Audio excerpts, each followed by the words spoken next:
3টা বছর আমি কিচ্ছু জানি না এই বিষয়ে, কেন আমাকে এই জুলুমের শিকার করলেন? সবাই মাফ করে দিলেও আমার মামলার আয়ু থেকে শুরু করে একেবারে টপ টু বটন যারা জড়িত, একটাকেও আমার ক্ষমা নেই। 3 বছর ফাঁসির কন্ডেম ছেলে থাকবেন, আর 30 থেকে 32 লাখ টাকা আমার বাবার কাছ থেকে নিয়েছেন, ফেরত দেওয়া লাগবে। এখানে বহু মানুষ আমরা এমন আছি, এই 15.5 বছরে যে জায়গায় ওঠার দরকার আমি ওই পর্যন্ত উঠতে পারিনি। আমার ব্যবসা বাণিজ্য করতে দেননি, মিথ্যা মামলা দিয়ে মিথ্যা সাক্ষী দিয়ে আমারে ঘরে থাকতে দেননি।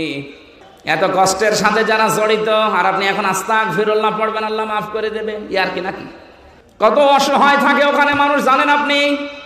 কেউ 8 বছর, কেউ 10 বছর, কেউ 14 বছর পড়ে আছে দুনিয়ায়, কেউ জানে না কি কষ্ট স্বীকার করেছে। এক একটা মানুষ, একটা দিন যায় মনে হচ্ছে 2 বছরের সমান। কেউ নেই আপনার আশপাশে, 24 ঘন্টা এতটুকু জায়গায় তালা মারা বসে থাকবেন, কতটুকু সময় পারবেন বলেন? এত বড় বড় নখ হয়ে গেছে, ওরা দেওয়ালের সাথে খুশিয়ে খুশিয়ে ভাবে লিখে রেখেছে ভাঙা ভাঙা অক্ষরে যে ভাই যদি কেউ বাইরে যেতে পারেন এই নাম্বারটা একটু জানাবেন যে আমি বেশি আছি। এমনি দুঃখে বলছি না, আমার ছোট মেয়েটা আজ পর্যন্ত আমার কাছে আসে না, আমার চেনেও না। সেদিন মামলার আয়ু কল দিয়ে বলছো হুজুর মাফ করে দিয়েন, মাফ করে দিয়েছি, টাকা ফেরত দিন। আলহামদুলিল্লাহ আলহামদুলিল্লাহ রব্বিল মাশরিকাইনি ওয়া রব্বিল মাগরিবাইন আল্লাযী খালাকা কুল্লা শাইইন যাওজাইন ওয়া আওজাবা আলাইনাল ইহসানা বিল ওয়ালিদাইন ওয়া নাশহাদু আন লা ইলাহা ইল্লাল্লাহু ওয়াহদাহু লা শারীকা লাহু وأشهد أن محمدًا عبده ورسوله سيد الكونين صلى الله عليه وعلى آله وأصحابه وأتباعه أجمعين ليلا ونهارا في الطرفين فقد قال الله تعالى في كلامه المجيد وبرهانه التوحيد রিভার দেন, রিভার কথা বলবেন। এই ওনারা যারা আসছে বেরিয়ে যান, দেন কমিটির কাছে জমা দিয়ে দেন। কোরআন শরীফ আরম্ভ করলে কিন্তু কথা বলা যাবে না ভাই, তাড়াতাড়ি করেন। এই এত আস্তে আসেন কেন? জোরে আসেন।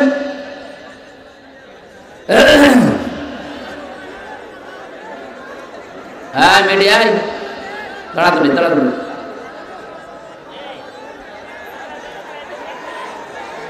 বসে পড়বে, বসে পড়বে, ওরা বসে পড়বে, আপনারা বসে, ওরা বসে পড়লে ফাঁকা হয়ে যাবে। সব এই জায়গায় রেখে দিন, এভাবে রেখে দিন, যা আসছে সব এখানে রেখে দিন। হ্যাঁ আপনারা ধরে আসেন, তাড়াতাড়ি আসেন, জলদি আসেন, আসেন আসেন আসেন তাড়াতাড়ি। না ওখান থেকে ছুড়ে মারে নাই, ওখান থেকে ছুড়ে মেরে দিন।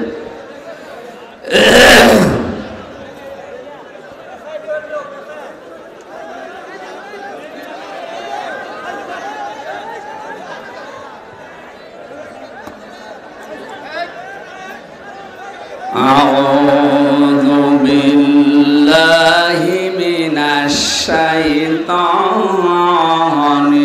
রাজিম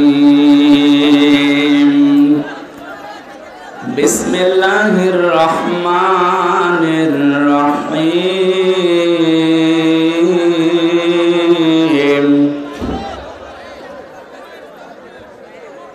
ইসকাউনা মির রহিম মাখদুম খিতামুহু মিস্ক খিতামুহু মিসকুন ওয়া ফি যালিকা ফালইয়াতানাফাসিল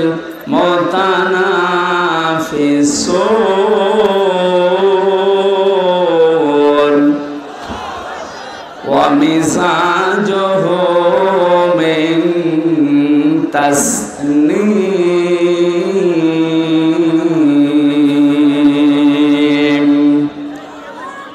ऐनन यशरबु बिहल मुक़र्रबून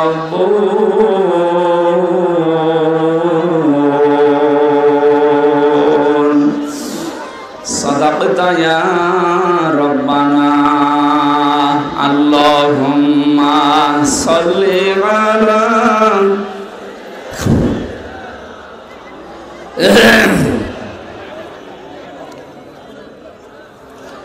वाली सय्यिदिना मौलाना मुहम्मद बलगल उला बिकमालिही कशफत दुजा बिजमालिही हसनत जमीअ खिसालिही सल्लु अलैहि व आलिहि। আলহামদুলিল্লাহ। সিরাজগঞ্জ জেলার বেলকুচি থানার অন্তর্গত ধকুরিয়া বেড়া মাওলানা আহমদুল্লাহ মহিলা মাদ্রাসার উদ্যোগে দ্বিতীয় বাৎসরিক তাফসীরুল কোরআন মাহফিলের স্বনামধন্য সভাপতি জনাব আলহাজ আব্দুল আলিম, সহসভাপতি জনাব আবু সাইদ সরকার, প্রধান অতিথি জনাব আমিরুল ইসলাম খান আলিম, বিশেষ অতিথি আলহাজ আব্দুস সালাম ফকির, প্রধান মেহমান আলহাজ শেখ আব্দুস সালাম, বিশেষ মেহমান মাওলানা মুফতি আনোয়ারুল্লাহ কাসেমি, আতালাল্লাহু উমরাহু ওয়া বারাকাল্লাহু ফি হায়াতি, বলেন আমিন। সম্মানিত মেহমান অধ্যক্ষ আলী আলম, আরিফুল ইসলাম সোহেল, ABM আশরাফ আলী স্বপন, ইঞ্জিনিয়ার মোহাম্মদ সামান আলী, এতক্ষণ যারা কথা বললেন মাওলানা হোসাইন মাহফুজ চুয়াডাঙ্গা, মাওলানা নজরুল ইসলাম সিরাজি, মাওলানা ইসমাইল হোসেন সিরাজি, মাওলানা আব্দুল ওহাব, সম্মানিত অতিথিবৃন্দ,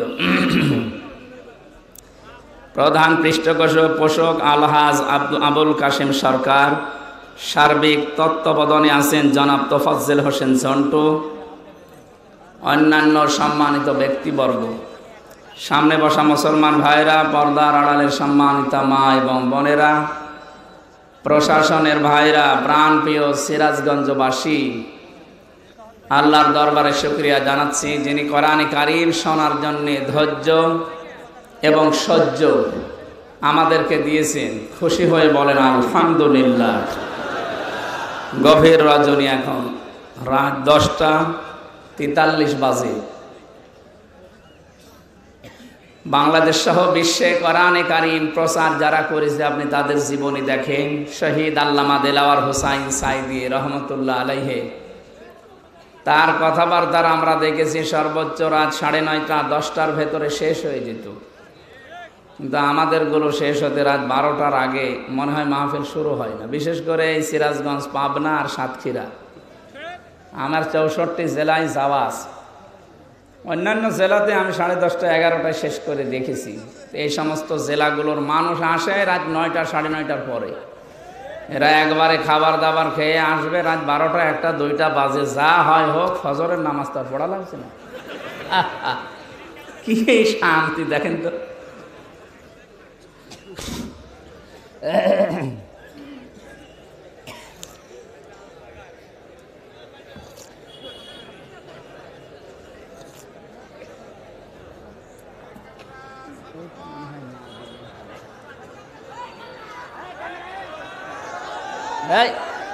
এভাবে থাকবে ভাই, কিছু করার নেই। কেন সে মাগরিব পরের থেকে কিছু বলেননি? বলছে কি বলা বলেছে, এখন আর কিছু করা যাবে না। যেভাবে আছেন এভাবে শুনবেন। সকালে ইন্টারনেট থেকে নামিয়ে ভালো করে চেহারা দেখে নেবেন। এখন শোনেন কি বলতে চাই। পৃথিবীতে মানুষের সম্মান মর্যাদা বাড়ে কিসে অনেকে জানে না। কোরআনে কারিমে আল্লাহ জানিয়েছেন লিল্লাহিল ইজ্জাতু ওয়া লিরাসূলিহি ওয়া লিল মুমিনিনা ওয়ালাকিন্নাল মুনাফিকিনা লা ইয়ালামুন।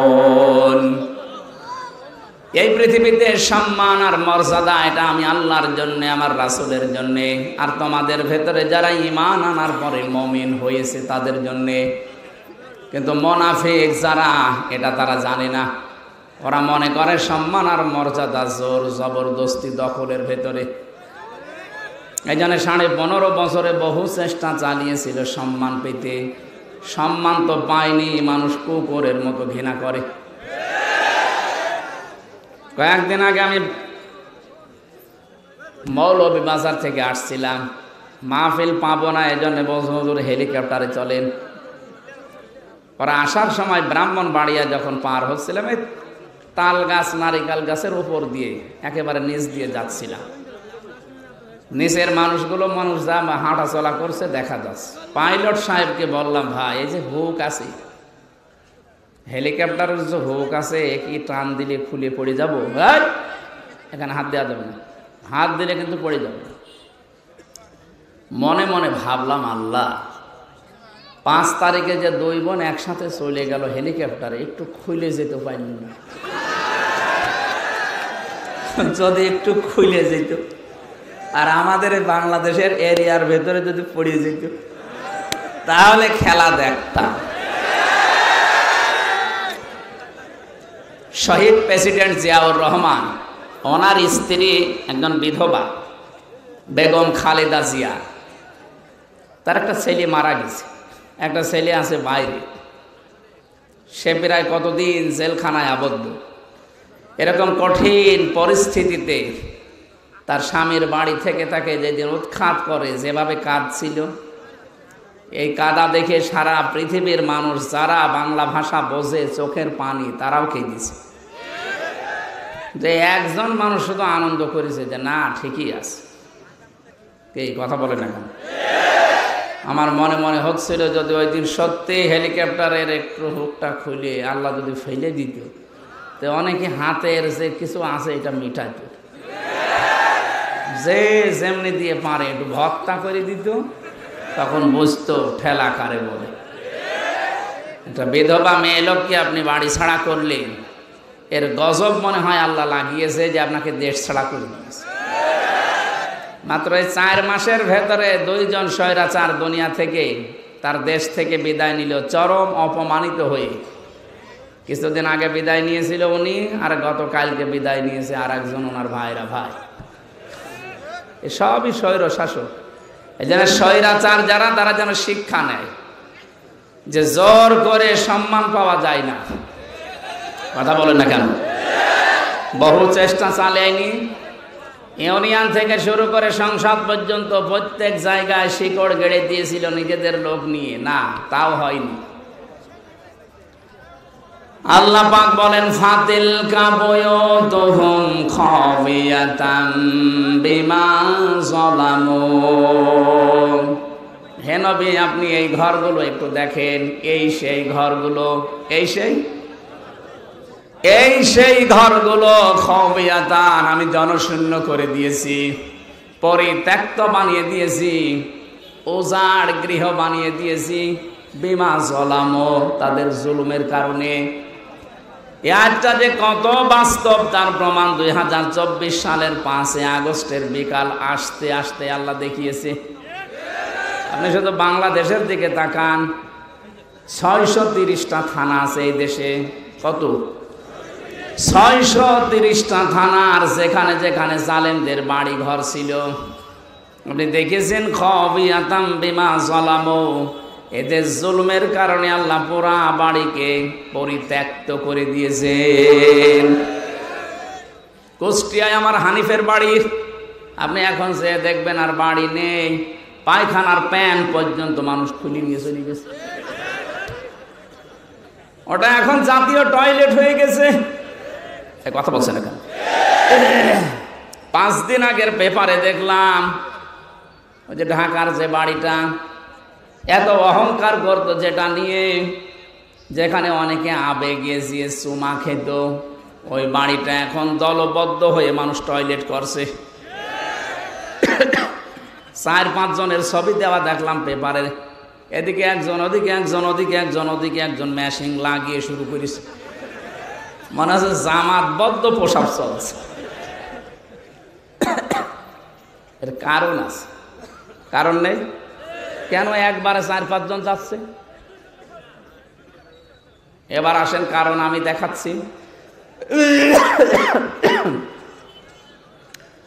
কাবাঘর তাওয়াফ করছিলাম, 6ষ্ঠ চক্কর শেষ করে 7ম চক্কর দিয়ে উপরে গেলাম। হঠাৎ দেখি পেটের ভেতরে ব্যথা, যন্ত্রণায় ফেটে যাচ্ছে। এক পুলিশকে ডাকলাম, ইয়া আখি তাআল, এদিকে আসেন। কি?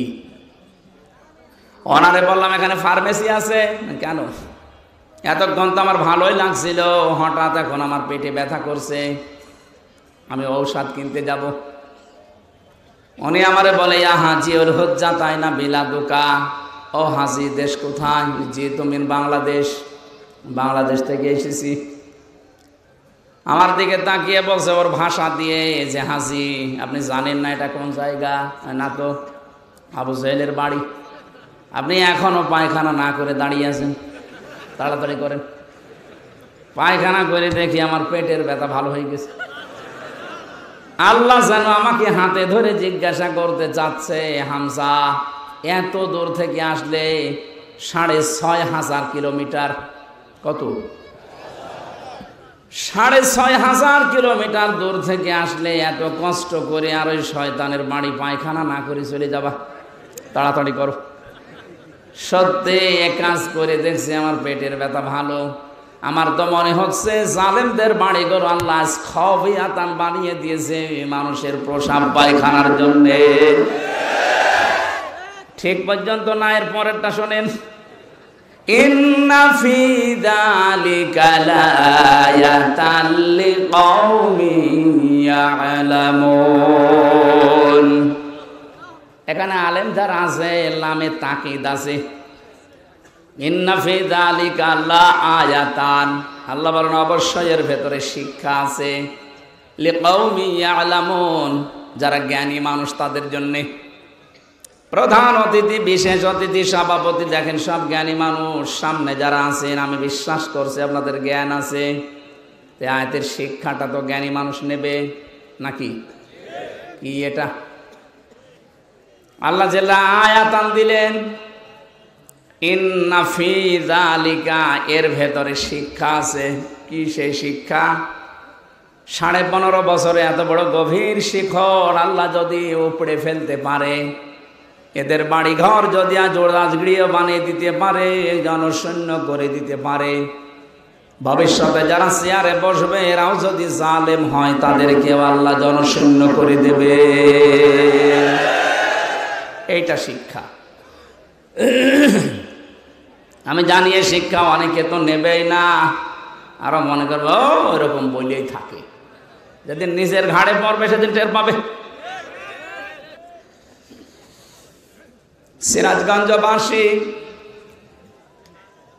তাহলে সম্মান, মর্যাদা, ইজ্জত কোথায় আছে এটা আমাদেরকে আল্লাহ জানিয়েছেন। সূরা মুজাদালা 11 নম্বর আয়াতের মাঝের অংশে আছে, ইয়ারফাইল্লাহুল্লাযীনা আমানু মিনকুম ওয়াল্লাযীনা উতুল ইলমা দারাজাত, ইলা আখিরি আয়াত। না,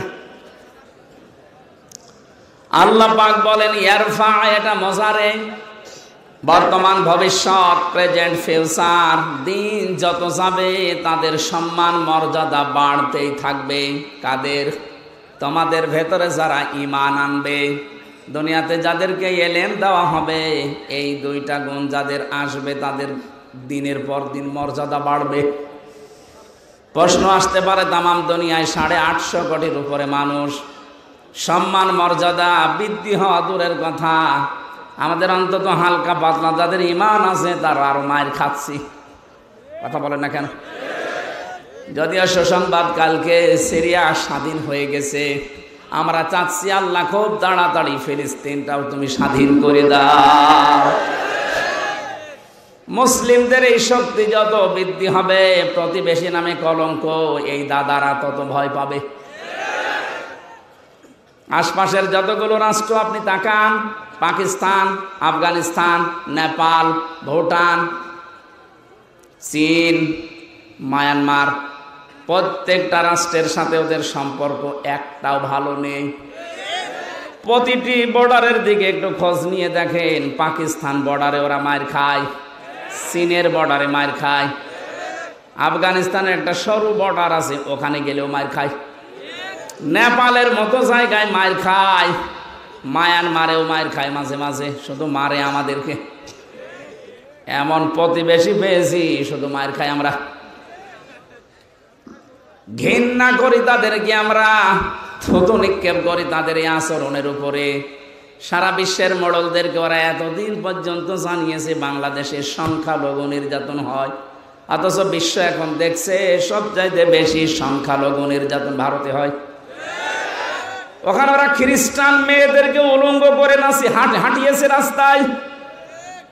ও বিশ্বের খ্রিস্টান যারা আছে 250 কোটির উপরে, কি করছেন আপনারা? ওটাকে আপনার মেয়ে না, আপনার বউ না, আপনার বোন না, আপনার মেয়েকে বোনকে যারা উলঙ্গ করে রাস্তায় হাঁটাতে পারে, এ মুশরিকদেরকে আপনারা কিছু বলেন না কেন? আপনাকে বিবেক কি মরে গেছে?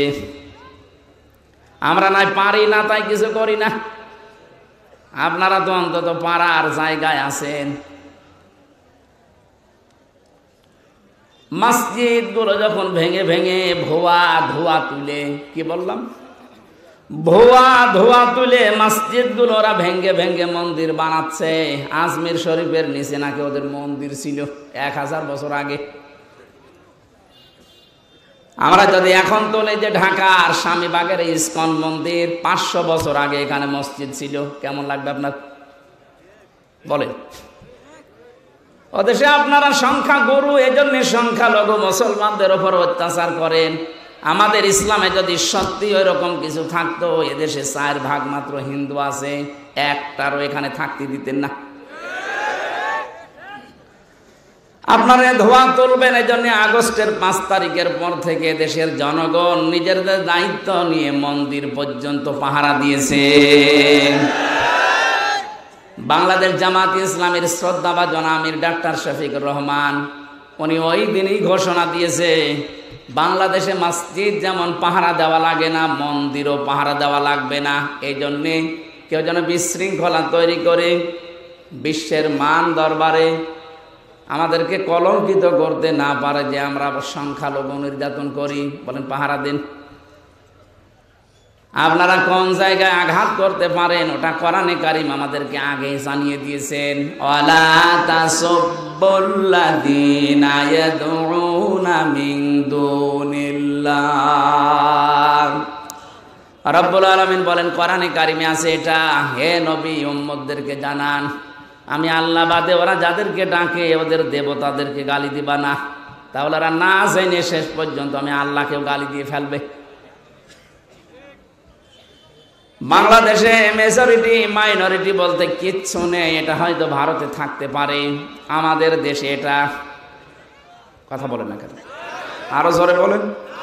আরে ভাই রেকর্ড হচ্ছে এটা, কালকে যদি পত্রিকায় যায়, আন্তর্জাতিক মিডিয়াতে আসে, সারা দুনিয়া এটা ছড়ানো লাগবে। ওরা মিথ্যাকে যদি বারবার ছড়িয়ে সত্য বলে চালিয়ে দিতে পারে, আমরা সত্যকে বারবার ছড়িয়ে কেন সত্য প্রমাণ করতে পারবো না? ওদের সাংবাদিক দেখেছেন কি, ময়ূর রঞ্জন না কি নাম জানো,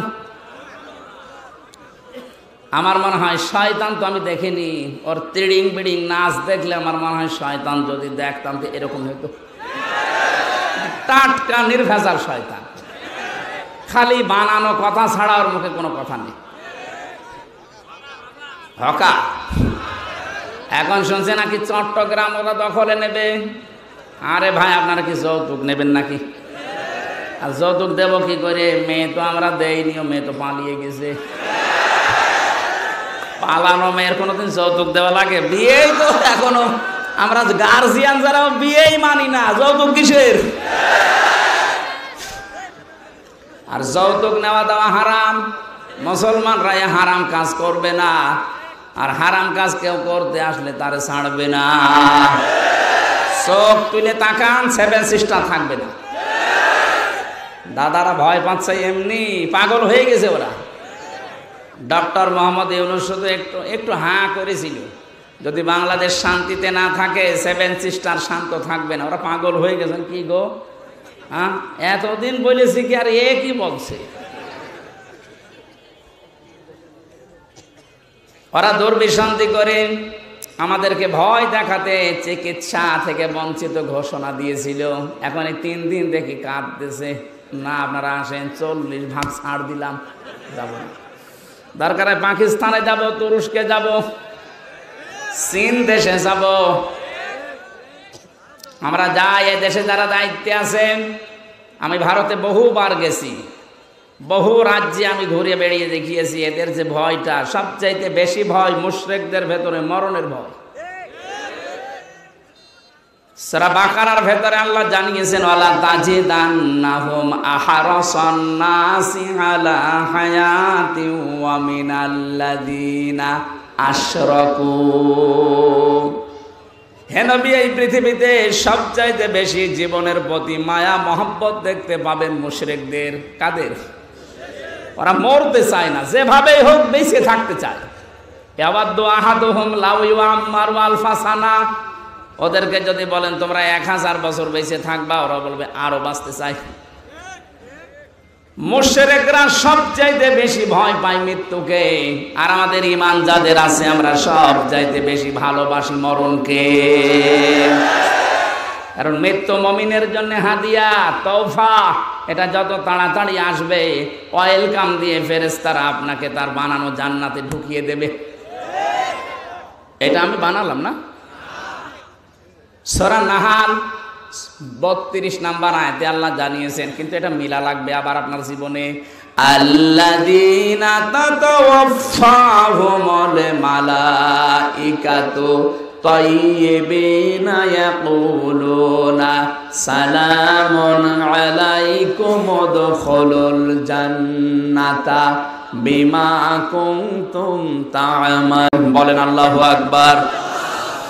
আল্লাহ পাক বলেন, মরণের বিছানায় যখন মুমিন আছাড় খেয়ে পড়ে, ফেরেশতা পাঠিয়ে দেয়। 2 জন, 4 জন, 5 জন না, মালাইকা বহু বচন দিয়েছেন আল্লাহ। হাজার হাজার ফেরেশতা আসে তোর কাছে। আসার পরে যদি দেখে হ্যাঁ তোর জীবনটা তাইয়্যিব, পবিত্র ছিল। তাফসিরে মুফাসসির লিখেছেন, তাইয়্যিবিনা মানে এটা পোশাক পবিত্র না, শরীরের পবিত্র না, এটা বিশ্বাসের পবিত্রতা। ওদের বিশ্বাসের ভেতরে শিরিক ঢোকানো, আর আমরা যা করি আমাদের বিশ্বাসের ভেতরে ঈমান ঢোকানো। কথা বলেন না কেন? যাদের বিশ্বাসে শিরিক আছে পাল্টাবেন। আপনার বিশ্বাস যদি পবিত্রতা অর্জন করতে পারে, যখনই বিছানায় মরণে আষাঢ় খেয়ে পড়বেন, ফেরেশতারা বলবে উদখুলুল জান্নাহ, প্রবেশ করেন। শুধু প্রবেশ করবেন না, সালাম, শান্তির সাথে করেন। বিমা কুনতুম তা'মালুন, দুনিয়ায় যা করতেন সেইটার কারণে। ও বাংলার মুসলমানেরা, আমরা আহ্বান জানাবো, যারা দায়িত্বে আছেন, খুব তাড়াতাড়ি পররাষ্ট্র নীতির কিছু নিয়ম নীতি আছে। প্রতিবেশী নামে কলঙ্কে, দাদাদের সাথে সব ব্যবসা বাণিজ্য, সব কূটনৈতিক সম্পর্ক ছিন্ন করে দিন, কোনো দরকার নেই। এগুলো আপনি পাকিস্তানের সাথে আবার ফিরে যান, চীনের সাথে বাড়ান, তুরস্কর সাথে বাড়ান। মুসলিম দেশ এখনো 57টা আছে, গতকালকে আর একটা হয়েছে 58টা। এতগুলো দেশের সাথে সম্পর্ক থাকলে এরা এমনিতে চিন্তায় মরে যাবে। আজকে দেখেন না, সকালবেলা সুর নরম হয়ে গেছে। বলছে আমরা যে সরকার আসে এখন দায়িত্বে, এই উপদেষ্টা মণ্ডলের যারা দায়িত্বে আছে এদের সাথে শক্তভাবে মিলে কাজ করতে চায়। কেন? এতদিন তো বলতেন এরা অবৈধ, ঠেলায় পড়িস। এই কথা বলে না কেন? ঠেলায় পড়লেও বাঘেও ধান খায়, ও ধান খাবে এবার। আমি যে কথা বলতে পর্যন্ত এসেছিলাম, সম্মান মর্যাদা যদি সত্যি আমরা ফিরে পেতে চাই, দিন যত যাবে বাড়তেই থাকবে। আপনার ঈমানটাকে শিরিক মুক্ত করবেন। তাইয়্যিবিনা মানে শিরিক মুক্ত ঈমান। দুই নম্বরে ওয়াল্লাযীনা উতুল ইলমা দারাজাত, যাদেরকে আল্লাহ ইলম দিয়েছে তাদের মর্যাদা আল্লাহ বাড়াবে। প্রশ্ন আসতে পারে, দুনিয়ায় কত মানুষের তো ইলম ছিল, মর্যাদা বাড়ে নাই। হ্যাঁ, ঠিক আছে, আমি নাম নিয়ে বলছি, মাওলানা ফরিদউদ্দিন মাসুদ, মাওলানা রুহুল আমিন, এরা আলেম না? কথা বলে না কেন? এরা আলেম ছিল, এদেরও মর্যাদা মানুষ দিত, কিন্তু দেখেন শুধু পাল্টিয়ে গেছে। সময়টা একটু পাল্টানোর কারণে সারা বাংলাদেশে যেখানে যাবেন এই দুইজনের নাম বলেন, আলেম নামে মানুষ জালেম করে ঘৃণা করবে। এই ঘৃণাটা তৈরি করে দিল কে? কে? আল্লামা সাইদি রহমতুল্লাহ আলাইহি, উনিও তো আলেম ছিলেন। উনি দুনিয়ায় নেই, তারপরও সারা পৃথিবীতে তার নামে দোয়া হচ্ছে। আর এমন আলেম, ওনারা গেছে বাইতুল মোকাররমে জোর করে ইমামতি করার জন্য, জনগণ জুতা দিয়ে পিটিয়েছে। পরের দিন স্ট্যাটাস দিয়েছে যে জুতা মেরেছিল কিন্তু আমার গায়ে লাগেনি। আপনি আর কত অপমান হবেন? এই যে দারাজাত বহু বচন দিয়েছেন আল্লাহ, কেন জানেন? কারণ দিন যত যাবে, জ্ঞানের উপরে যারা আমল করে তাদের মর্যাদা আল্লাহ তত বাড়াবে। যারা যতটুকু জ্ঞান পেয়ে আমল করেছে, আপনি তাকান, তাদের মর্যাদা আল্লাহ বাড়িয়ে দিয়েছে। আল্লামা জনায়েদ বাবুনগরী রহমতুল্লাহ আলাইহি, তার নাম শুনলে মানুষ এখন দোয়া করে। আল্লামা শাহ আহমেদ শফি রহমতুল্লাহ আলাইহি, তার নাম শুনলে মানুষ দোয়া করে। আর এরা জীবিত থাকতে দোয়া তো দূরের কথা, জুতা খায়। এই জন্য জ্ঞান অনুযায়ী আপনাকে কাজ করা লাগবে। জ্ঞানের বাইরে যদি কাজ করেন, হ্যাঁ হয়তো ভয়ে অথবা বিভিন্ন স্বার্থের কারণে মানুষ আপনাকে সম্মান দেবে, কিন্তু দিন যত যাবে আপনাকে আল্লাহ পচাবে। কথা বলেন না কেন? পৃথিবীতে সবচাইতে বেশি জ্ঞানের উপরে আমল করেছিল, কাজ করেছিল কারা? নবীরা। কারা? এবার নবীদের দিকে তাকান, সূরা ইয়াসিন 30 নম্বর আয়াত। ইয়া হাসরাতান আলাল ইবাদ মা ইয়াতিহিম মির রাসূলিন ইল্লা কানু বিহি ইস্তাহজিউন। আমার বান্দাদের জন্য আমার আফসোস, আমার আক্ষেপ হয়, এমন কোন নবী রাসূল দুনিয়ায় পাঠালাম না যার সাথে সমসাময়িক ব্যক্তিরা, সমসাময়িক শাসকরা জুলুম, অত্যাচার, নির্যাতন, ঠাট্টা, বিদ্রোহ, উপহাস করে নাই। এ কথা বলছে কে? আরো জোরে বলেন। নবীদের চরিত্র খারাপ ছিল? মানুষকে কষ্ট দিত? কেন? তাদের উপর অত্যাচার। একটাই কারণ, আমি প্রত্যেকটা নবীর জীবনে অন্তত যতগুলো কোরআনে পেয়েছি, পড়ে দেখেছি, প্রতিটি নবীর জীবনে একই অবস্থা, কারণ তারা জ্ঞানের উপরে আমল করত। কথা বলে না কেন? জ্ঞানের উপরে আমল করতে গিয়ে অনেকের নাম পর্যন্ত তারা হারিয়ে ফেলেছে। হযরতে মুসা আলাইহিস সালাম, ইহুদিরা তার নামটা পর্যন্ত পরিবর্তন করে দিয়েছে জোসেফ। এখন তামাম দুনিয়ায় যারা ইহুদি আছে, মুসা নবীকে আর মুসা বলে না, বলে জোসেফ। কি বলে? খ্রিস্টানরা হযরতে ঈসার নাম পাল্টিয়ে দিয়েছে যিশু। 250 কোটির উপরে খ্রিস্টান তামাম দুনিয়ার 257টা রাষ্ট্রে কম বেশি আছে। আপনি যেখানেই যাবেন দেখবেন ঈসা নবীকে ওরা ডাকে, কিন্তু ঈসা আলাইহিস সালাম বলে না, ঈসা ইবনে মারইয়ামও বলে না, বলে যে যিশু। কি বলে? বলেন। আমাদের জাতির পিতা হযরতে ইব্রাহিম আলাইহিস সালামের নাম তারা পাল্টিয়ে দিয়েছে আব্রাহাম। হযরতে দাউদ আলাইহিস সালামের নাম তারা পাল্টিয়ে দিয়েছে ডেভিড। মুসলিম বিজ্ঞানী ছিল আল ক্যামি, তার নাম পরিবর্তন হয়ে গেছে কেমিস্ট্রি। নবীজির প্রিয় সাহাবী একজন হযরতে জাবির রাদিয়াল্লাহু তাআলা আনহু, তার নামও পাল্টিয়ে দিয়েছে আল জাবরা। এদেশে আল্লামা শফির নাম পাল্টিয়ে দিয়েছে তেতুল হুজুর। কথা বলে না কেন? শহীদ আল্লামা দেলাওয়ার হোসেন সাইদির নাম দিয়েছে দেল্লু শিকদার। আমি কি বানিয়ে বললাম? আমার নামও পাল্টিয়ে দিয়েছে পিসকে হুজুর। আমি কি পিসকে?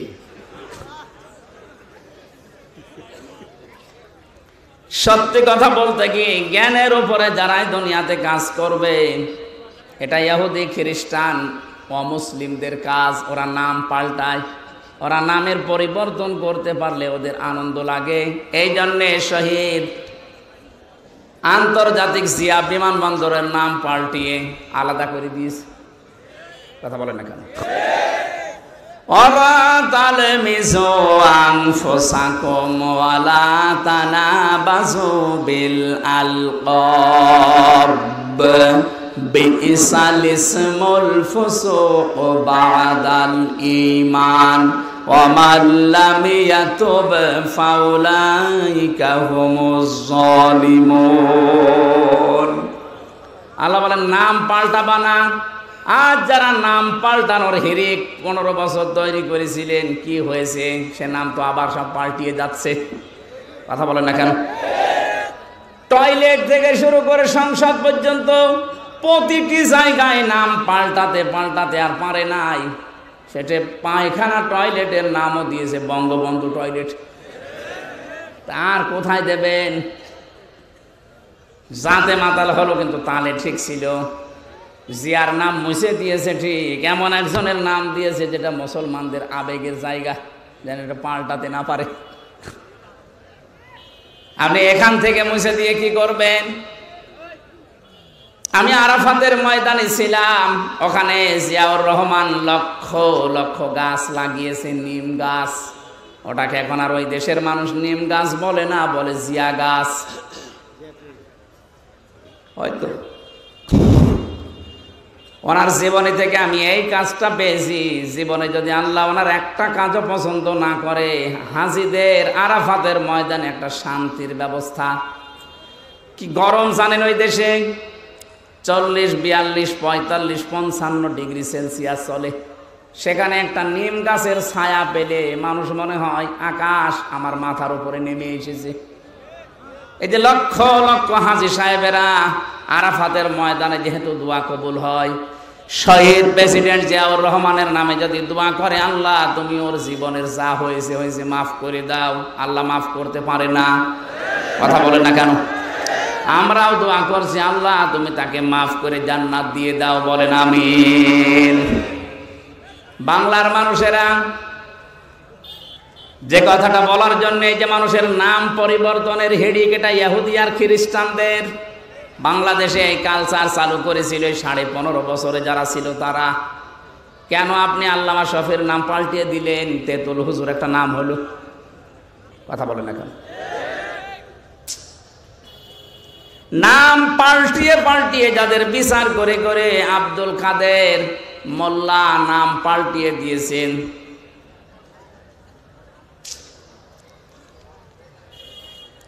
যেই ময়দানে দাঁড়িয়ে বিচার করেছিলেন ওই ময়দান আবার রেডি হয়ে গেছে। এতদিন যাদের বিচার করেছেন সোনা সাক্ষীর উপরে, এখন আপনার গণহত্যার জন্য বিচার হবে দেখা সাক্ষীতে। পৃথিবীতে যারা গণহত্যার সাথে জড়িত আমি তাদের জীবনী পড়ে দেখেছি। এত ঘৃণিত করে আল্লাহ দুনিয়ায় তাদেরকে রেখেছে। হিটলার, চেঙ্গিস খান, কথা বলছেন না কেন?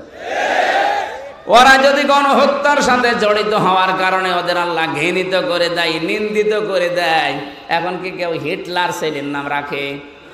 Genghis Khan? বলেন বলেন।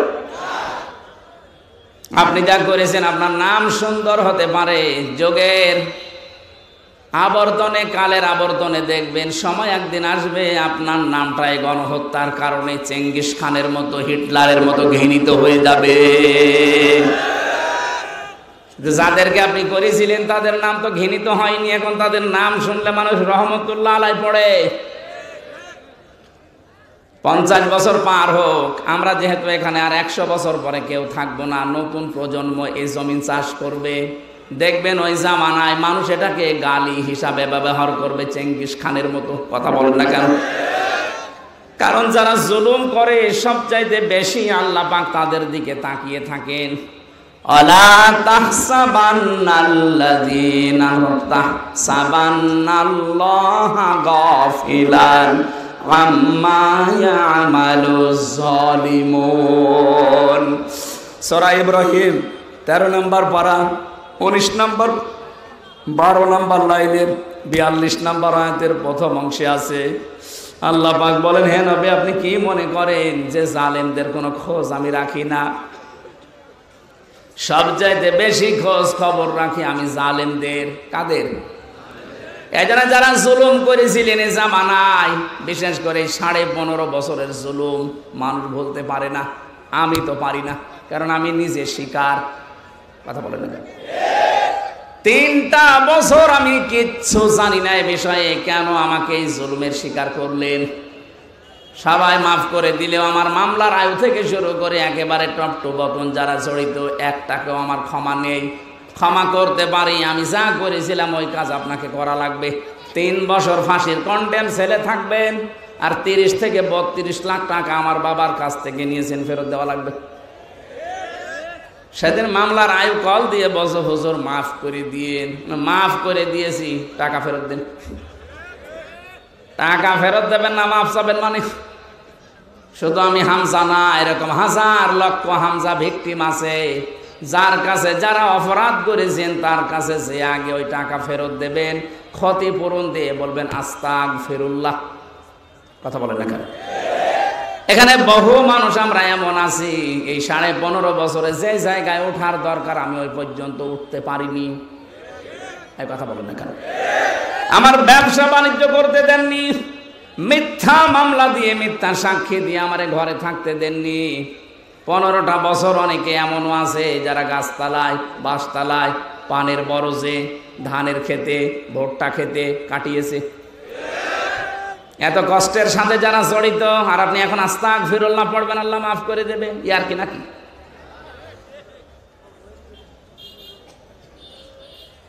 আমি শুধু শিক্ষা নেওয়ার জন্য 2-1টা জায়গায় এগুলো বলেছি যে আমাকে এই কষ্টটা দেওয়া হয়েছিল রিমান্ডে, মাটির নিচে নিয়ে, জেলখানার কন্ডেম সেলে ফাঁসির। অনেক শয়তান এখন শুনছে, বলছে জেল খেটেছে তাই কি এ কথা বলা লাগবে? শয়তান তোমারা যদি 10 দিন টাঙিয়ে রাখতো তখন বুঝতে। কত অসহায় থাকে ওখানে মানুষ জানেন আপনি? কি করেছেন ইসলামের জন্য, আপনার কি অবদান আছে বলেন তো দেখি। কেউ 8 বছর, কেউ 10 বছর, কেউ 14 বছর পড়ে আছে দুনিয়ায়, কেউ জানে না কি কষ্ট স্বীকার করেছে এক একটা মানুষ। একটা দিন যায় মনে হচ্ছে 2 বছরের সমান। কেউ নেই আপনার আশপাশে, 24 ঘন্টা এতটুকু জায়গায় তালা মারা বসে থাকবেন, কতটুকু সময় পারবেন বলেন? ফখরুল ভাইয়ের কথা শুনছিলাম, উনি আমার কন্ডেম ছেলে, আমার ছেলে ছিল। আচ্ছা হামজা তোমার সাথে কি করেছে আমি জানি না, আমার পায়ের ভেতর দিয়ে হাত দিয়েছে। সামনে যে লোহার ব্যারিকেড দেওয়া ছিল ছোট ছোট, ওর সাথে হাত লাগিয়ে তালা লাগিয়ে দিয়েছে। আরে ভাই 2-5 মিনিট পরে খুলে দে না। বছরের পর বছর 1.5-2 মিনিট সময় দিল টয়লেট করার জন্য। সকালে কয়েকটা পচা ছোলা দিয়েছে, তো পচা, পারলে খান, না পারলে ফেলে দেন। দুপুরে 1 মুঠ ভাত দিয়েছে, তা মনে হচ্ছে মাখিয়ে দিয়েছে। কয়দিন আপনি পারবেন? কয় সপ্তাহ পারবেন? 8 বছর, 10 বছর, 14 বছরের লোক পেয়েছি আমি। এত বড় বড় নখ হয়ে গেছে, ওরা দেওয়ালের সাথে খুঁচিয়ে খুঁচিয়ে এভাবে লিখে রেখেছে ভাঙা ভাঙা অক্ষরে যে ভাই যদি কেউ বাইরে যেতে পারেন এই নাম্বারটা একটু জানাবেন যে আমি বেশি আছি। এখনো পর্যন্ত অনেকে জালেমের সাফাই গায়ের বলে কি হয়েছে যে ওনার পালানো লাগলো, কি হয়েছে? আপনার সাথে তো হয়নি, আপনি টের পাবেন না। এই লোকটারে জিজ্ঞাসা করেন। যাদের সাথে হয়েছে তারা যদি বলে যে আমি মাফ করে দিলাম, আমার কোনো দায় নেই, কিন্তু আমারটা হবে না, আমার টাকা ফেরত দেওয়া লাগবে। আর আমার মতো 3 বছর ফাঁসির কন্ডেম ছেলে বিনা কারণে পড়ে থাকা লাগবে, তাও যোগাযোগ বিচ্ছিন্ন হয়ে। এমনি দুঃখে বলছি না, আমার ছোট মেয়েটা আজ পর্যন্ত আমার কাছে আসে না, আমার চেনেও না। কি করেছিলাম আমি? তারা আমি 7 মাস রেখে গেছি, এখন তার বয়স 4.5 বছর। মনে করে এরকম হামজার মতো বহু হুজুর আমাদের বাড়িতে দেখা করতে আসে, এ মনে হয় ওরকমই একটা হুজুর। যেদিন আমি জেল থেকে বাড়িতে আসলাম, নিচে এসে আমার বলছো হুজুর চলেন আমাদের বাড়িতে চলেন। আমি যে ওর বাবা, ও জানে না, মনে করছে আর একটা হুজুর।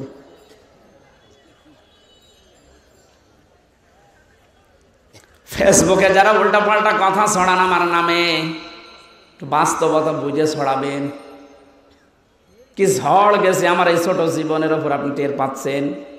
হ্যাঁ, আমি আল্লাহর জন্য সব সহ্য করেছি, মাফও করে দিয়েছি, কিন্তু আমার টাকার বিষয়টা আমি মাফ করব না। টাকা আমার ফেরত দেওয়া লাগবে, কারণ এটা আমার নিজের টাকা না, আমার বাবার টাকা।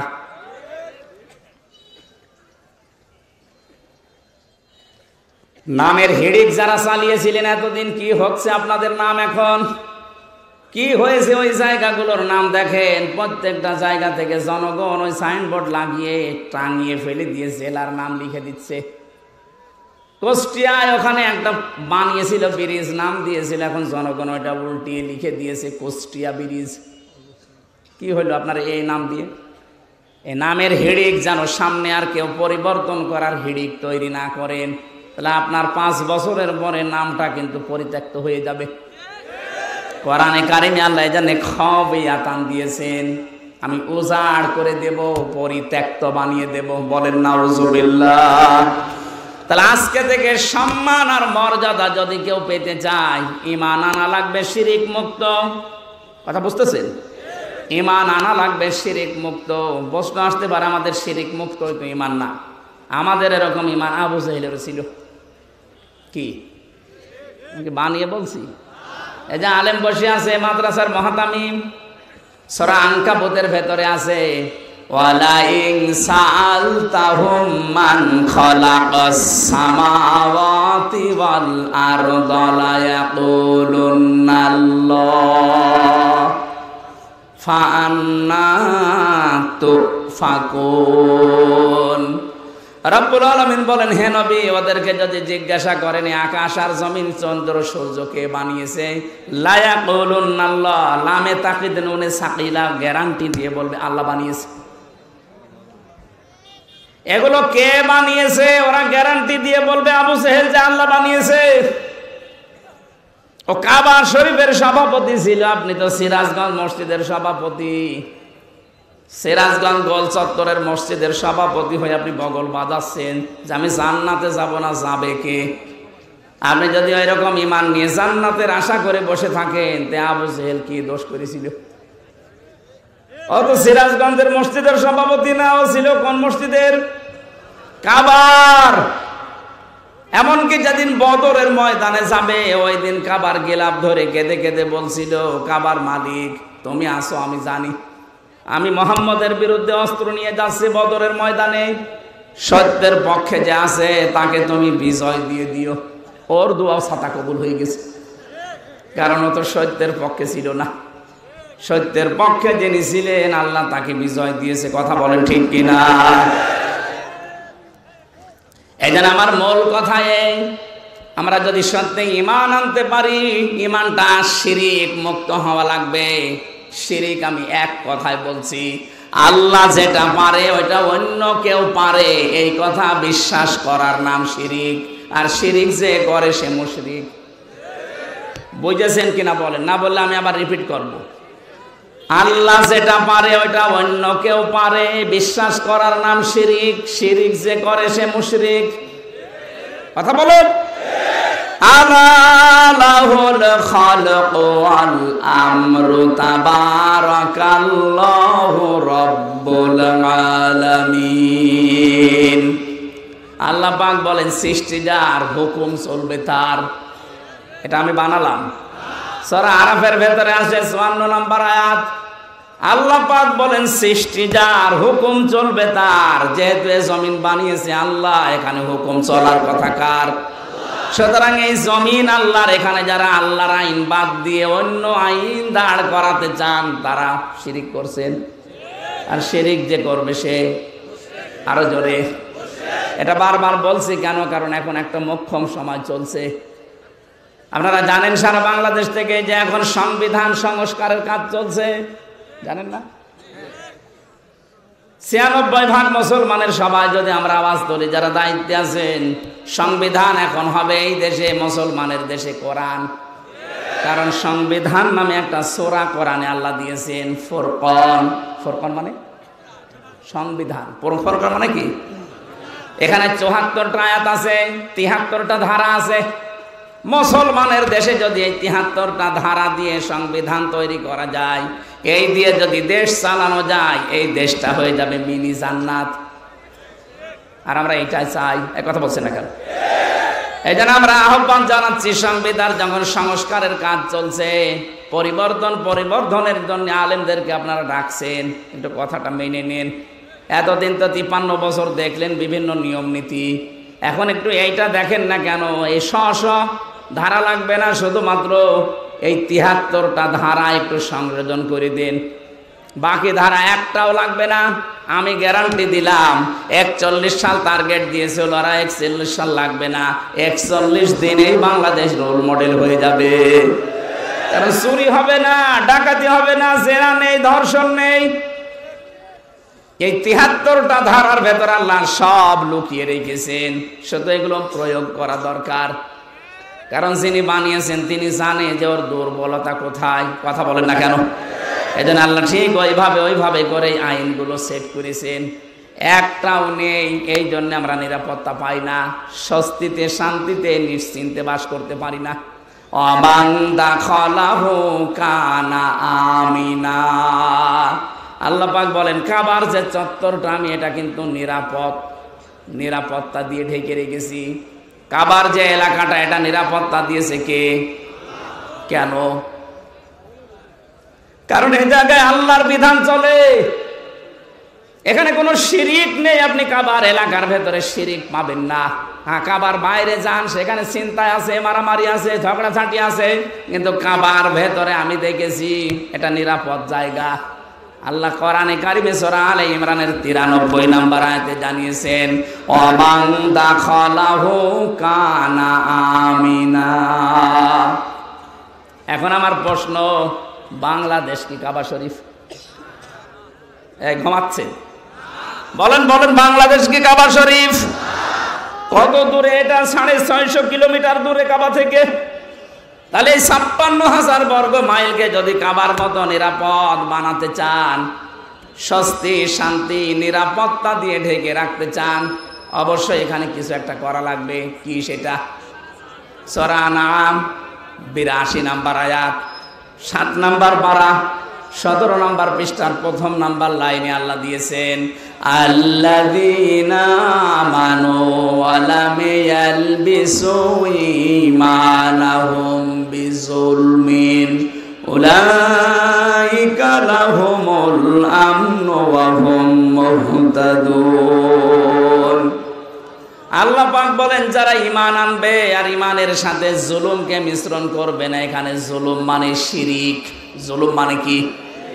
যারা জুলুমকে মিশ্রণ করবে না ঈমানের সাথে, উলাইকা লাহুমুল আমনু। আল্লাহ যেন এভাবে দেখাচ্ছেন, উলাইকা লাহুমুল আমনু, এই মানুষগুলো শান্তির হকদার। সুতরাং আল্লাহ শান্তি দেওয়ার মালিক, স্বস্তি দেওয়ার মালিক, নিরাপত্তা দেওয়ার মালিক। রব্বুল আলামিন সূরা কুরাইশ নাজিল করে গ্যারান্টি দিয়েছিলেন কুরাইশদেরকে, লিলাফি কুরাইশিন ইলাফিহিম রিহলাতাশ শিতাই ওয়াস সাইফ ফালিয়াবুদু রাব্ব হাযাল বাইত আল্লাযী আত'আমাহুম মিন জু' ওয়া আমানাহুম মিন খাউফ। বলেন আল্লাহু আকবার। যদি এই ঘরের মালিকের ইবাদত করতে পারো, ক্ষুধা লাগলে খাবারের ব্যবস্থা আল্লাহ তোমাদের করে দেবে। আর যদি ভয় পাও, ভয়ের সময় নিরাপত্তা দেবে, স্বস্তি শান্তি ফিরিয়ে দেবে। আমাদের ৫৬,০০০ বর্গ মাইল সত্যি যদি আমরা এখন নিরাপত্তা দিতে চাই, যেভাবে প্রতিবেশীরা আধা জল খেয়ে লেগেছে, নিরাপত্তা দিতে হলে, ষড়যন্ত্র থেকে বাঁচাতে হলে জাতিকে শিরিক থেকে বাঁচাতে হবে, তাছাড়া সম্ভব না। আর আমরা চাই এই জন্যে এদেশ যেন শিরিক মুক্ত হয়। বহু চেষ্টা আমরা বিভিন্ন কায়দায় চালাচ্ছি, কিন্তু জাতি এত অজ্ঞ, বিশেষ করে মেয়েরা। আবার শোনেন, আল্লাহ যেটা পারে ওটা অন্য কেউ পারে, বিশ্বাস করার নাম শিরিক। শিরিক যারা করে তারা সন্তান দিতে পারে কে?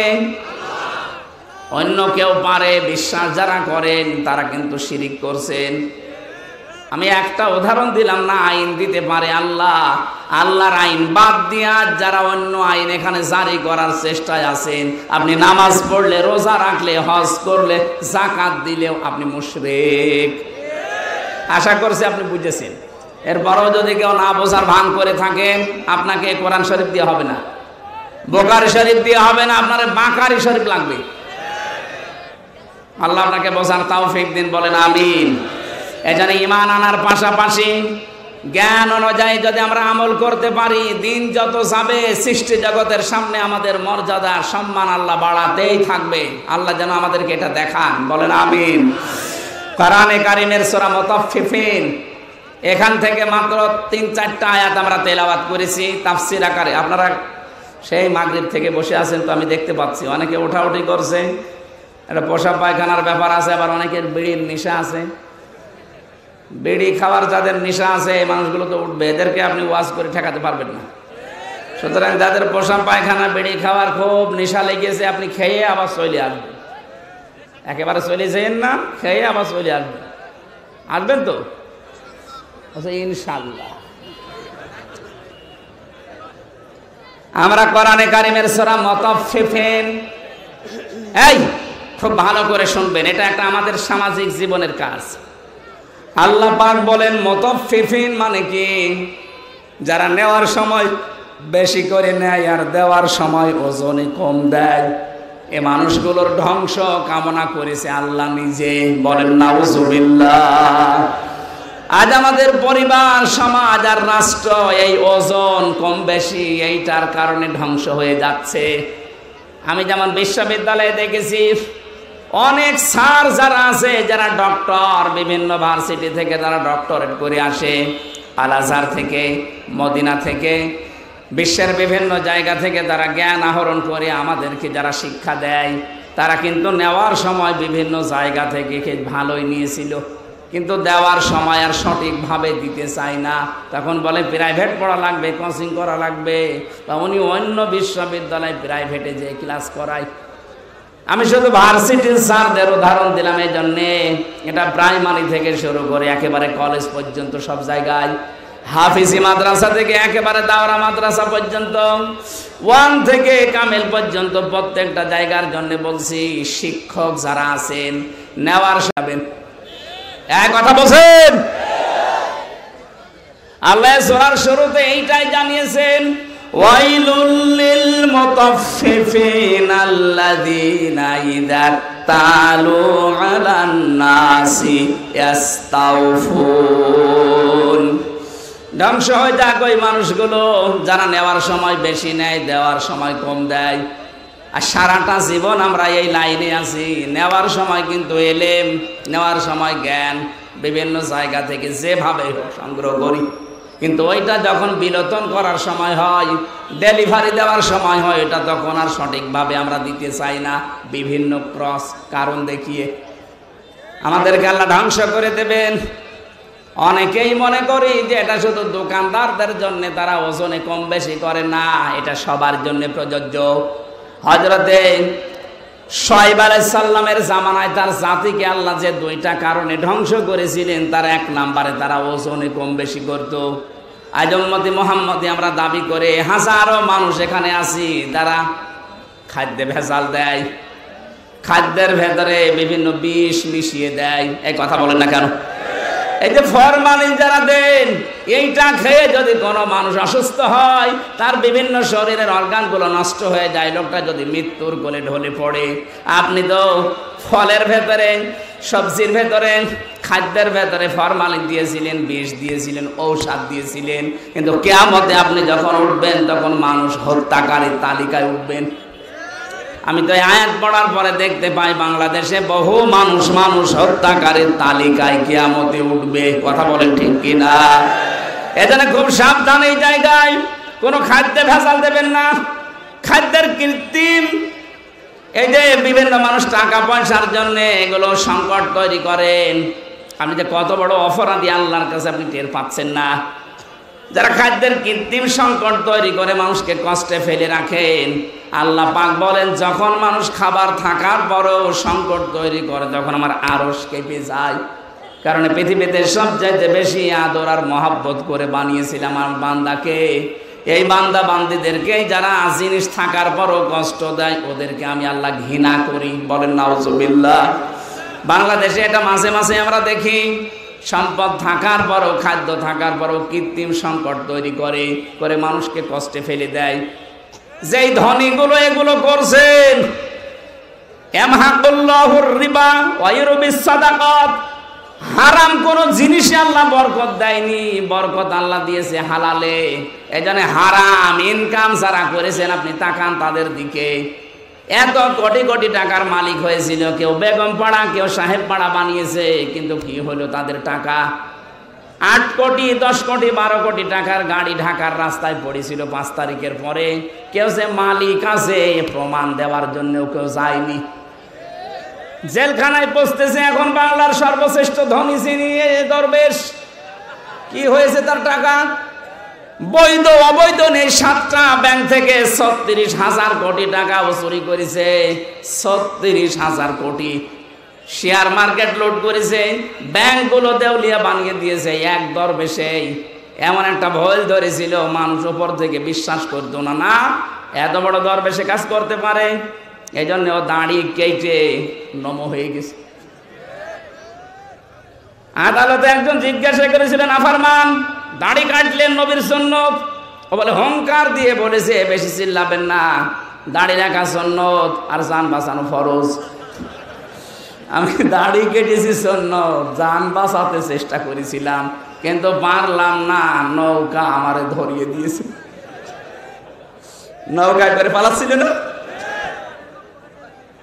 আমি শুধু হাসির জন্য বলি না, ওনার জীবন থেকে কিছু শিক্ষা নেন। বাংলার শ্রেষ্ঠ ধনীর তালিকায় ওনার নাম সালমান এফ রহমান দরবেশ বাবা। এখন শুয়ে আছে মাটির বিছানায়। হারামে আল্লাহ আপনাকে আরাম দেয়নি। সত্যি কথা বলতে আল্লাহ এই বিষয়টাকে গুরুর বলে দিয়েছেন। আমি হুজুরকে বলছি, আমাল হায়াতুদ দুনিয়া ইল্লা মাতাউল গুরুর। ও বাংলার মানুষেরা, দুনিয়ার জীবন কিন্তু গুরুর। গুরুর মানে ধোঁকা। আপনি কি মনে করেন যে আপনার ছেলে মেয়ে আপনাকে খুব ভালোবাসে? কে বলেছে আপনাকে? আপনার বউ আপনাকে খুব ভালোবাসে। আজকে বাড়িতে যদি একটু মরার ভান করে বলেন যে আপনার স্বামী তো মারা গেছে, যে খাটের ওপরে আপনি থাকেন, এই খাটের নিচে তাকে আমরা মাটি দেব, আল্লাহর কসমে দেশের কোনো বউ রাজি হবে না। ওই জিনিস রেখে আমি জিন ভূতের কামড় খাবো?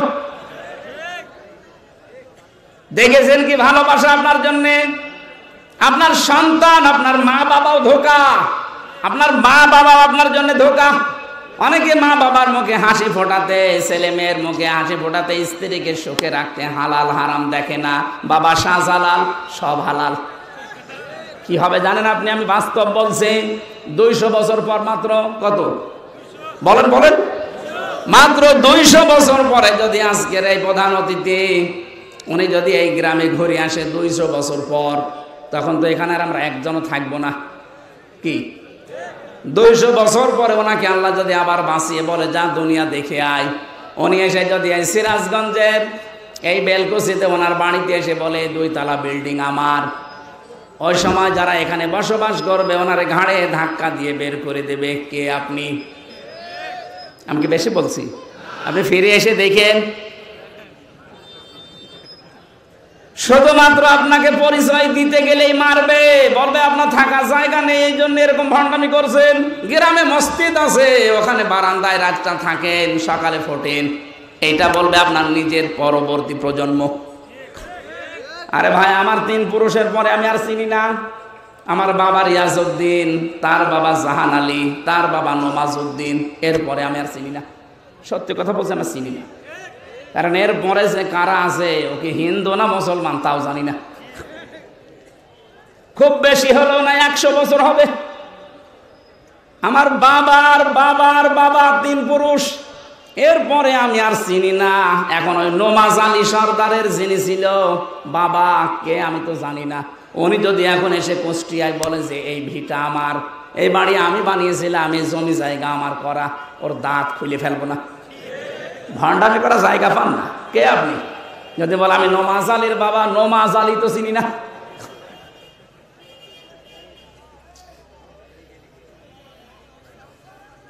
দুনিয়ার জীবনটা সত্যিই কিন্তু ধোঁকা। এই জন্য হারাম অবৈধ ইনকামের পথে যারা পা বাড়িয়েছেন আপনি থামেন, নয়তো কিন্তু এইটাই আপনার কাল হয়ে দাঁড়াবে। আরে ভাই, মানুষের জীবন তো সফল ওই লোকটা ফামাঙে সহসিহানিন্নার ওয়া উদখিলাল জান্নাতা ফাকাদ ফাজ। আল্লাহ পাক বলেন ওই লোকটার জীবন সফল, সাকসেস, যাকে আমি আল্লাহ আস্তে করে জাহান্নামের কাজগুলো ছেড়ে দেওয়ার তৌফিক দেই আর আস্তে আস্তে জান্নাতের কাজের দিকে এগিয়ে দেই। এটা এক অর্থ। 2 নাম্বার অর্থ হচ্ছে যাকে কিয়ামতে আমি আল্লাহ জাহান্নামের আগুন থেকে মুক্ত করে জান্নাতি বলে ঘোষণা দিয়ে দেব, এই লোকটার জীবন সফল। কোরআনে কারিমে আল্লাহ ইসকাউ নামের রাহিকিম মাখতুম খিতামুহু মিস্ক ওয়াফি যালিকা ফালিয়াতানাফাসিল মুতানাফিসুন। জোরে বলেন আমিন। রব্বুল আলামিন জানিয়েছেন ইসকাউ নামের রাহিকিম মাখতুম। রাহিক শব্দের শাব্দিক অর্থ হচ্ছে শরাব, মদ। আল্লাহ পাক এমন মদ তোমাদেরকে পান করাবেন, এমন শরাব। এই মদের বর্ণনা আল্লাহ দিয়েছেন খিতামুহু মিসকন, মিস্ক আম্বর দিয়ে যার মুখটা আটকানো থাকবে। আজ পর্যন্ত ওই মদের বোতল কেউ খোলে নাই। মদের বোতল এমনিতেই গন্ধ হয়ে যায় যদি আটকিয়ে রাখেন কোনো জিনিস। এটা পৃথিবীর নিয়ম। পৃথিবীর কোনো জিনিস যদি কেউ এক জায়গায় রেখে দেয়, যত দামি জিনিস হোক, ওটা নষ্ট হয়ে যাবে। আপনি পানি এক জায়গায় রেখে দেন, দেখেন গন্ধ হবে, পোকামাকড় তৈরি হবে, দুর্গন্ধ বের হবে। কথা বলছে না কেন? পচন ধরে যাবে। লোহা লক্কড় এক জায়গায় রেখে দেন, দেখেন জং ধরবে, মরিচা পড়বে, আস্তে আস্তে নষ্ট হয়ে যাবে। পৃথিবীর নিয়মই এইটা, কোনো জিনিস এক জায়গায় রাখলে ঠিক থাকে না, আর মুখ আটকালে তো ওটা আগে নষ্ট হয়ে যায়। আল্লাহ পাক বলেন একটা মেয়াদ আছে, এরপরে ওটা ঠিক থাকে না। সে বোতল জাত বলেন আর যাই বলেন, আল্লাহ বলেন আমি এমন মাখতুম দিয়েছি খিতামুহু মিস্ক। এটা আমি মেশকে আম্বর দিয়ে মুখটা আটকিয়ে দিয়েছি। ওয়াফি যালিকা ফালিয়াতানাফাসিল মুতানাফিসুন। এই মদ যারা খাবে, দিন যত যাবে তাদের চেহারা পাল্টাতে থাকবে। তারা মাতাল হবে না, কোনোদিন হোশারা হবে না। সুতরাং এই জান্নাত পাওয়ার জন্য যারা প্রতিযোগী আছে তাদের প্রতিযোগিতা করা উচিত। কে বলছেন? সুতরাং আমাদের এই নশ্বর দুনিয়ায়, এই নশ্বর পৃথিবীতে আমরা যদি বুদ্ধিমান হয়ে থাকি, আমাদের ওই বানানো আল্লাহর যে বাগান জান্নাত, যেটাতে মদ আল্লাহ রেখে দিয়েছেন মুখ ঢেকে, ওইটা পাওয়ার জন্য প্রতিযোগিতা করা দরকার। মিজাজুহু ওয়া মিজাজুহু মিন তাসনিম। আল্লাহ পাক বলেন আমি তাসনিম রেখেছি। আমি আজকে তাসনিমের ব্যাখ্যাটা পেয়েছিলাম। তাসনিম মানে আমরা মনে করি, এটার ব্যাখ্যায়, তাসনিমের ব্যাখ্যায় আছে সবচাইতে উত্তম এবং সুন্দর পানি। বিশ্বের ভেতরে এখন একজনের নাম আপনারা শোনেন, এই যে নীতা আম্বানি, ভারতে বাড়ি। এই মেয়েটা যে পানি খায়, এ পানির নাম অ্যাকোয়া ডি ক্রিস্টোলা। এক বোতল 750 গ্রামের বোতলের দাম বাংলাদেশের টাকায় 51 লাখ টাকা। এক বোতল পানি মাত্র 750 গ্রাম, 51 লাখ টাকা দিয়ে এক বোতল পানি খায়। এরকম যদি 10 বোতল পানি রাত দিন মিলে লাগে, হিসাব করে তো কত টাকা আসে? 5 গ্রাম স্বর্ণের পোড়ানো, স্বর্ণ পোড়ানো যেটা আছে পানি, ওই যে ছায় আছে স্বর্ণ পোড়ানো, ওইটা ওর ভেতরে দেওয়াটা স্বাস্থ্যের জন্য নাকি ভালো। আল্লাহ পাক বলেন জান্নাতের যে মিজাজুহু তাসনিম, এটা যদি মানুষের ভেতরে যায়, দিন যত যাবে তার চেহারা তত গ্লেজ দেবে। এই জন্য নীতা আম্বানির বয়স অনেক, 60 বছরের উপরে, কিন্তু মনে হচ্ছে 30 বছর বয়স। আমার মনে হয় মিডিয়া যারা আছে, নীতা আম্বানির নাম শুনে রসপিকার মতো আবার আমার কোন তাল লাগায় আল্লাহ জানে। এরা খালি প্যাচ লাগানোর ধান্দায় আছে। আমি তো একটা উদাহরণ দিলাম তাসনিম দিয়ে। এত উত্তম পানি আল্লাহ আমাদের জন্য ব্যবস্থা করে রেখেছেন। আইনাই ইয়াশরাবু বিহাল মুকাররাবুন, যারা আল্লাহর সান্নিধ্য প্রাপ্ত বান্দা হবে তাদেরকে আল্লাহ এই আইনুন মানে ঝর্ণা, এখান থেকে পান করাবে। জোরে বলেন আমিন। আমাদের ওই যোগ্যতা আছে কিনা আপনি নিজেই বুঝতে পারছেন, আপনি ওই জায়গায় যেতে পারবেন কিনা। এই জন্য হাওয়া হারাম, অবৈধ, নেওয়ার সময় বেশি বেশি নেওয়া, দেওয়ার সময় কম কম দেওয়া, এই সমস্ত কাজ কারবার ছেড়ে দেওয়া লাগবে। খাদ্যে ভেজাল দেওয়া, ওজনে কম বেশি করা, মানুষকে ঠকানো, এগুলো সব মনে করবেন আমার নিজের জন্য ঠকছি আমি। একজনকে ঠকানো মানে আমি আগে নিজে ঠকলাম, কারণ কিয়ামতে এই ঠকা জিনিস আগে তাকে দেওয়া লাগবে। দুনিয়ায় কাউকে যদি কেউ ঠকান, আগে দুনিয়ার ময়দানে না, কিয়ামতে যখন আল্লাহ বিচার করবে ওইটা আগে তাকে ফেরত দেওয়া লাগবে। কি দিয়ে দেবেন? দুনিয়ায় যে কয়টা ভালো কাজ করেছিলেন নেকির কাজ দিয়ে দেওয়া লাগবে। এজন্য সবচাইতে বড় আহাম্মক ওই লোকটা, যে লোকটা মানুষের ক্ষতি করে আনন্দ পায়, অথচ এইটার দ্বারা তার নিজের ক্ষতি হয়। আল্লাহ তুমি আমাদেরকে সহজভাবে এটা বোঝার তৌফিক দেন, বলেন আমিন। আপনার দ্বারা যদি কারো উপকার নাও হয়, দুনিয়ায় যেন কারো ক্ষতি করবেন না, কারণ ক্ষতি করা মানে নিজের পায়ে কোড়াল মারা। হযরতে হাসান বসরি রাহমাতুল্লাহ আলাইহি, উনি একজনের কাছে ফলের ঝুড়ি সাজিয়ে সাজিয়ে পাঠিয়ে দিলেন। লোকটা ফলের ঝুড়ি জিজ্ঞাসা করছে কে পাঠিয়েছে? বলে হাসান বসরি। ও জিজ্ঞাসা করে কেন? আমি তো তার নামে বদনাম করলাম আর সে আমার জন্য ফলের ঝুড়ি পাঠিয়েছে। ডাক দিয়ে বলে আল্লাহর বান্দা, সে খুব ভালো করে জানে আপনি যে বদনাম করলেন ওই দোষ সে করে নাই। যে দোষ লোকটা করে নাই, ওই দোষের বদনাম যদি তার নামে কেউ দেয়, অমাইয়া কিসেবে খতিয়াতান আও ইসমান সুম্মা রমি বিহি বারিয়ান ফাকাদি হিতামালা বুহতানা ওয়া ইসমান মুবিনা। সূরা নিসা 112 নম্বর আয়াতে আল্লাহ জানিয়েছেন পৃথিবীতে এমন অনেক আহাম্মক মার্কা মানুষ আছে, নিজে অন্যায় করে, নিজে দোষ করে, অপরাধ করে, আর এটা একটা নির্দোষ ভালো মানুষের মাথার উপরে চাপিয়ে নিজে ভালো সাজে। এ যেন প্রকাশ্য পাপের বোঝা বহন করে নিয়ে বেড়াচ্ছে। এটা যদি সত্যি আল্লাহ আজকে আমাদেরকে দেখাতো, এদেশে বহু মানুষ রাস্তায় বের হতে পারতো না। হযরত আদম আলাইহিস সালামের সন্তানদেরকে আল্লাহ যে শরীয়ত দিয়েছিলেন, ওইটা যদি এখন থাকতো, বহু আল্লাহর ওলি মার্কা মানুষ ধরা খেয়ে যেত। ওই জামানার শরীয়ত ছিল কেউ যদি কোরবানি দিত, তাহলে চাটিয়াল ময়দানে রেখে আসা লাগতো। যার টাকা হালাল, আকাশ থেকে আগুনের ঝলক এসে ওটা পুড়িয়ে ফেলতো। আমার মনে হয় ওই শরীয়ত যদি এখন থাকতো, কত হাজির কোরবানি যে চাটিয়াল ময়দানে পড়ে থাকতো, মানুষ বুঝতো যে সুদের টাকা, ঘুষের টাকা। কথা বলে না কেন? নাকি এলাকায় সুদ বন্ধ হয়ে গেছে? এই যে যারা টাকা ছেড়ে রাখেন, মাসে মাসে টাকা আসে, 1000 দিলে 100 টাকা করে বেশি দেয়, এটা এলাকায় নেই? এটা মায়ের সাথে জেনা করার গুনাহ হচ্ছে। কে হুজুর বলেন আপনাদের? কেন ওনার কথা মানা যায় না? কিয়ামতে যেদিন ধরা খাবেন বলবেন আল্লাহ আমাদের কাছে কেউ আসেনি, ওই লোকটা দাঁড়াবে তখন, ও ডাক দিয়ে বলবে সুদ ওরা খেয়েছে, আমি নিষেধ করার পরও ওরা শোনে নাই। এই জন্য যারা এ কাজ করছেন, যেহেতু এতদিন না জেনে হয়তো খেয়েছেন, এখন থেকে ছেড়ে দেওয়া লাগবে।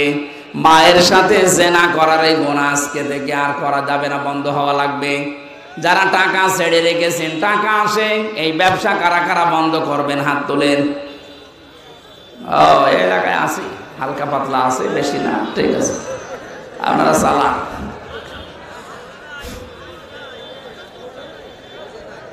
আমাদের যেখানে দৌড়ানোর কথা, প্রতিযোগিতার কথা আল্লাহ জানিয়েছেন, ওই প্রতিযোগিতায় লিপ্ত হওয়া আমাদের এখন সময়ের দাবি। যাই আছে জমিন ঠিক থাকবে এভাবে, আপনি আর আমি 100 বছর পরে আর কেউ থাকবো না। সুতরাং যেটা আল্লাহ বানিয়েছেন ওই জমিনের দিকে আপনি দৌড়াবেন, তার নাম বাগান, জান্নাত। রব্বুল আলামিন বলেন ওই জান্নাতের দিকে দৌড়াও। ওয়াসারিউ ইলা মাগফিরাতিম মির রাব্বিকুম ওয়া জান্নাতিন আরদুহাস সামাওয়াতু ওয়াল আরদ উইদ্দাত লিল মুত্তাকিন। আল্লাহ আমাদেরকে আয়াতগুলো প্র্যাকটিক্যাল লাইফে মেনে চলার তৌফিক দিন, বলেন আমিন। আমি ছেলে বসে বসে যে কয়টা বই লিখেছিলাম তার ভেতরে একটা আমার কাছে আছে আজকে এই গাড়িতে, সৃষ্টি জগৎ নিয়ে লেখা। এটা অনেক তথ্য দেওয়া আছে, আপনারা পেয়েছেন কিনা জানি না, যাওয়ার সময় এটা নিয়েছেন। আল্লাহুম্মা আমিন। লা ইলাহা ইল্লা আনতা সুবহানাক ইন্নী কুনতু মিনাজ জালিমিন। রব্বুল আলামিন কোরআনে কারীম থেকে যেই কয়টা কথাই বলেছি তুমি আমাদের জীবনে সেট করে দাও। এ মাহফিলের আয়োজন করতে গিয়ে তোমার যে বান্দাগুলো শ্রম দিয়েছে তুমি তো দেখেছো কে কিভাবে এগিয়ে এসেছে। কোরআনের প্রসারে, কোরআনের প্রসারে, কোরআনের শিক্ষায় যারা এগিয়ে আসে আল্লাহ তুমি তাদের জীবনের অভাব দূর করে দাও। সম্মানিত সভাপতি আলহাজ আব্দুল আলিম, সহ সভাপতি আবু সাইদ সরকার, আমাদের প্রধান অতিথি আমিরুল ইসলাম খান আলিম, যত অতিথি এখানে এসেছে আল্লাহ প্রত্যেকের জীবনের অপরাধগুলো মাফ করে দাও। আমাদের অপরাধগুলো তুমি নেকি বানিয়ে দাও। কোরআনে কারিমে পড়েছি ফাউলাইকা ইউবাদদিলুল্লাহু সাইয়্যাতিহিম হাসানাত। কোন মানুষ যদি তাওবা করে ভালো কাজ করার সিদ্ধান্ত নেয় তাদের জীবনের খারাপ কাজগুলো পাল্টিয়ে তুমি নাকি নেকি বানিয়ে দাও। কোরআনের এই ময়দানে আজকে যারা এসেছি আল্লাহ তুমি আমাদের সাইয়্যাতগুলো হাসানাত দিয়ে বদলায়া দাও। মা বোন যারা এসেছে এদেরকে খাদিজার মতো, আয়েশার মতো বানিয়ে দাও। পর্দা ফরজ আল্লাহ এটা বুঝে এদেরকে থাকার তৌফিক দাও। স্বামী সংসারে যাদের অশান্তি আছে আল্লাহ তুমি শান্তি দাও। রব্বানা হাব লানা মিন আজওয়াজিনা ওয়া যুররিয়াতিনা কুররাতা আয়ুনি ওয়াজআলনা লিল মুত্তাকিনা ইমামা। সারা জীবন অপরাধ করে জীবনটা নষ্ট করে ফেলছি আল্লাহ। গভীর রজনী, এখন প্রায় 12টা বাজে। তুমি রাত 12টার পরেই তো প্রথম আসমানে এসে ডাকতে থাকো, কার অপরাধ আছে আমার কাছে ক্ষমা চা। আমরা সত্যি অপরাধী, আমরা ক্ষমা চাচ্ছি, গোপনে না প্রকাশ্যে, ওপেন ভাবে আমরা নিজেরা স্বীকৃতি দিচ্ছি আল্লাহ আমরা অপরাধী। মেহেরবানি করে তুমি আজকে আমাদেরকে মাফ করে নিষ্পাপ বানিয়ে দাও। আল্লাহুম্মা গফিরলি ওয়ারহামনি ওয়াহদিনি ওয়াফিনি ওয়ারযুকনি ইয়া রাব্বাল আলামিন। এলাকায় মাটির নিচে যারাই ঘুমিয়ে আছে কবরগুলো জান্নাত বানিয়ে দাও। যে বাড়িতে এসে বসেছিলাম ও বাড়ির উপরে তোমার রহমত নাযিল করো। আল্লাহ তাআলা আমি সহ যারা অসুস্থ আছি, এই 3টা বছর জেলখানায় আমি অসুস্থ হয়ে পড়েছি, মেহেরবানি করে তুমি আমাদেরকে শেফায়ে কামেলা আজেলা দিয়ে দাও। আল্লাহুম্মা রাব্বিরহামহুমা কামা রাব্বায়ানি সাগীরা। আল্লাহ তাআলা শহীদ প্রেসিডেন্ট জিয়াউর রহমানের নামে দোয়া চেয়েছে, কবরে তাকে তুমি মাফ করে জান্নাত দিয়ে দাও।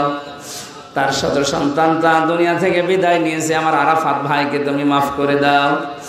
যারা তারেক রহমান, আল্লাহ তাআলা দেশের সন্তান মায়ের বুকে তুমি আবার ফিরিয়ে দাও।